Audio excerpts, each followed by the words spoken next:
Usa ka balyena ang nakitang patay sa baybayon sa Panabo City sa Davao del Norte kagahapon. Ani ang report. Usa ka Cuvier-beaked whale ang napalgan sa mga mangingisda sa babayon sa Panabo City.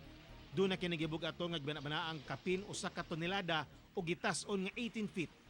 Gikuha kini ni Darrell Blatchley sa The Bone Collector Museum aron ipailawom sa necropsy. Dini nasayran nga posibleng natural death lang ang gikamatay sa balyena. Wala kuno'y man-made objects nga nakita sa tungol niini, gawas lang sa usa ka mangrove seed pod, usa ka small driftwood ug usa ka squid beak.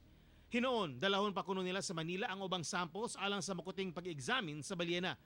Kinamduman nga niadtong Marso ning tuiga, usa ka susamang balyena ang napalgan sa Mabini Combal, di nakuhaan og kapin 40 kilos nga plastik nga basura sa tiyan niini.